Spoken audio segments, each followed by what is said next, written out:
విజయసాయిరెడ్డి రాజీనామా వెనుక ఆ ముగ్గురు ఏమైనా ఉన్నారా? ఇప్పుడు రాజకీయ వర్గాల్లో ఇదే చర్చ సాగుతోంది. విజయసాయిరెడ్డి సడన్ గా రాజీనామా చేయడానికి కారణాలేంటి?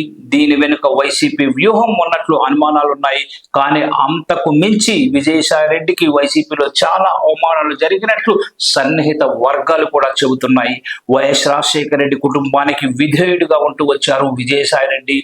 జగన్ తో కలిసి పార్టీ కేసులను కూడా ఎదుర్కొన్నారు, జైలుకు కూడా వెళ్లారు. వైసీపీ ఏర్పాటు చేయడంలో కీలక భాగస్వామిగా ఉన్నారు. వైసీపీని అధికారంలోకి తీసుకురావడానికి కూడా విజయసాయిరెడ్డి ఎంతగానో కృషి చేశారని చెప్పుకోవచ్చు.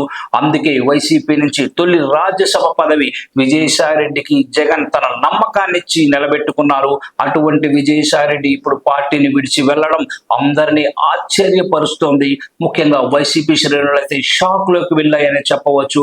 అసలు విజయసాయిరెడ్డి పార్టీని విడిచిపెట్టడానికి గల కారణాలు ఏంటనేది ఎవరికి అంతు చిక్కడం లేదు. కానీ ఎవరికి వారే చర్చలైతే సాగిస్తున్నారు.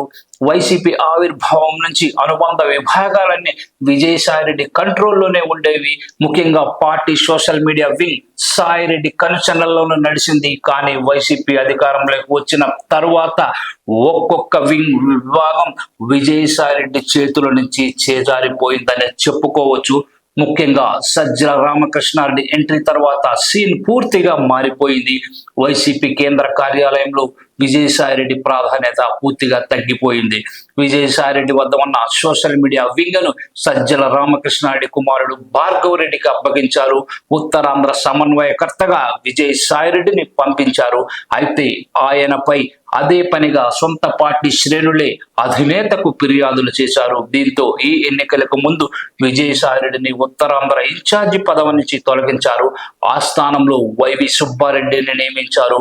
అయితే ఎన్నికల ఫలితాలు వచ్చిన తర్వాత ఇప్పుడు మరోసారి ఉత్తరాంధ్రకు విజయసాయిరెడ్డిని పంపించారు. కానీ ఆయనకు అక్కడ అడుగడుగున అవమానాలు ఎదురైనట్లుగా కూడా మనకు తెలుస్తోంది. ఇటీవల ఉత్తరాంధ్రలో వరుస పరిణామాలు జరిగాయి. ప్రధానంగా బొత్స కుటుంబం పెత్తనం జరిగింది. ఎన్నికల్లో బొత్స ఝాన్సీ లక్ష్మి విశాఖ పార్లమెంటు స్థానం నుంచి వైసీపీ అభ్యర్థిగా పోటీ చేశారు. కానీ ఓడిపోయారు. అయితే ఫలితాలు వచ్చిన అనంతరం బొత్స సత్యనారాయణ విశాఖ స్థానిక సంస్థల ఎమ్మెల్సీగా ఎంపిక చేశారు. ఇటీవల బొత్స మేనల్లుడి మధ్య శ్రీనివాసరావుకి భీమిలి నియోజకవర్గ బాధ్యతలు కూడా అప్పగించారు.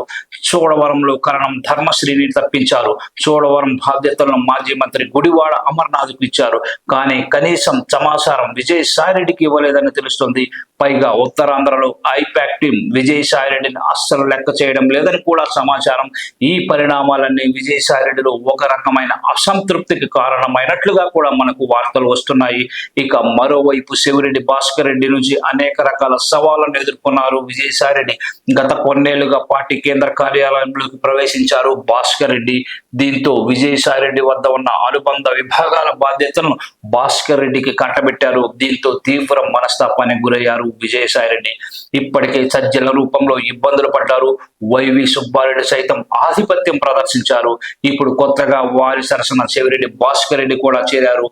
ఉత్తరాంధ్రలో బొత్సతో పాటు ఐపాక్ పార్టీ కేంద్ర కార్యాలయంలో ఆ ముగ్గురు ఇలా తాను కష్టపడి పార్టీ కోసం పనిచేస్తే వీరి పెత్తనాన్ని సహించలేకపోయారు విజయసాయిరెడ్డి. అందుకే పార్టీకి రాజీనామా చేసినట్టుగా కూడా తెలుస్తోంది.